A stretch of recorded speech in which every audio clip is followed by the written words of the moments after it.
welcome to the first instalment of our tutorial series, How to Play the Dragons of WizardWood. This is a really complicated game, very popular game, but really complicated, so we thought we'd break it down for you. So, rule 1, if you open up the rulebook, rule 1, how to dragon combat. Well, we should first say that you should actually play the Woods of Dragon. The Woods of, the Woods Are we keeping the yeah. Are we changing the name? What's the actual name? Wizards of DragonWood. The Wizards of DragonWood. Yeah, yes. Which obviously you know because you play it so much. Yeah. But also this is for beginners as well. Yeah. So the Dragons of WizardWood. I think start off by talking about Wizards Dragon Combat. I think we need to talk about how to actually get into the box. Okay. Because obviously it's not just a box. There is obviously the sellotape seals, which we all struggle on sometimes if you don't have fingernails.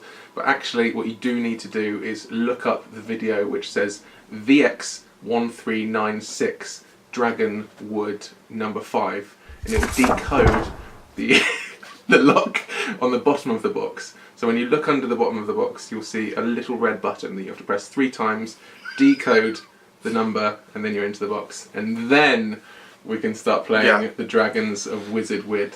That is my mistake. I had assumed that the viewers had already taken that step, which is obviously very obvious. Yeah. So Dragon Combat, very simple, very straightforward. There's 125 different types of dragon skin. So you need to first of all check what type of dragon skin your dragon has that you're actually going to be battling. Exactly. There's obviously 4,000 types of actual dragon. So for example, you might have a 3-headed dragon, which is a type of dragon, with red fire dragon skin, which is a type of dragon skin.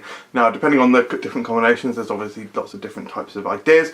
But just keeping it with the basics, your hero, the person that you're playing with, has got an attack value. You roll 4 d20 and you add that to the attack of your hero, and that will match the defense of the dragon. Exactly.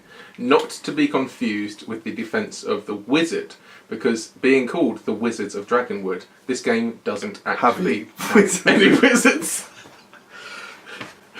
Oh, is this a real video? Dragons do have counter attacks. If you roll when you roll your 4 20-sided dice and you roll 4 1s, that is called a critical dragon comeback. Now, critical dragon comeback is when you, role-playing as the enemy dragon, have to roll 100 d20. You then have to put them in order from smallest to biggest. Yeah. And then numerical if you're using different sized dice. Can I just interject quickly?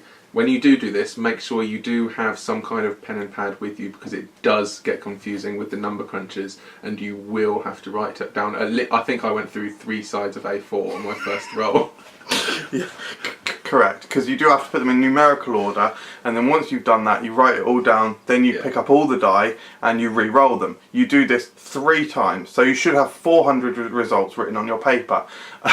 You then need to shred that piece of paper and reassemble it by inter-hatching it like this. This will create... This will make sense in the end, trust me, go on. I think it makes sense now. It will create... This will create the Dragon Hex Critical Attack Code. Yeah, exactly. Now the Dragon Hex Critical Attack Code is what is used to determine how much damage you take from the dragon.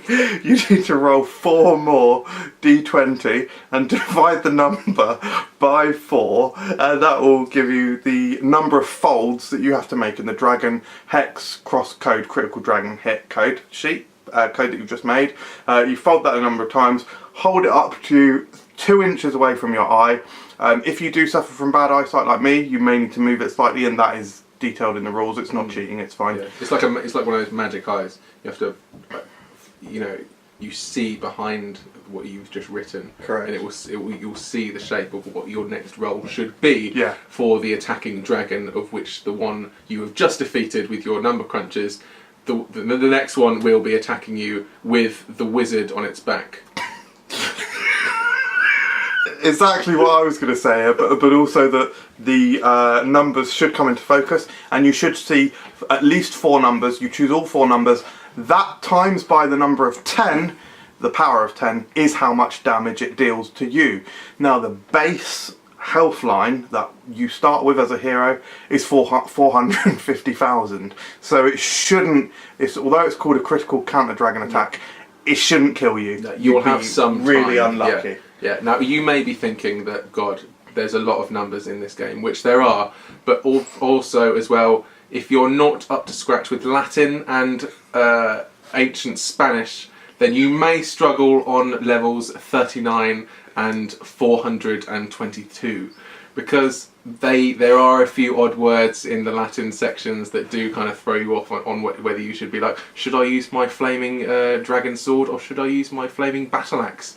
So that is just something to think about. So that's number 39 and 422. And of course we will cover different weapons and weaknesses in an upcoming episode. Exactly. Thank you very much for watching. So that covers critical dragon counterattack, Yeah. which is when you roll 4 d20 and you get 4 ones, which is, it might sound like quite an uncommon thing, and like you could be there for hours and hours and hours before you ever rolled that, if you even ever did, but it is just one very small element of the game, but a very critical one. Yeah. Guys, if you do want to play the Dragons of Wizardwood, I would trust getting a game in your local shop. That's the Dragons of Wood Wizard that you want to pick up. And that's a local shop, or Yeah. that you can buy that. Yeah.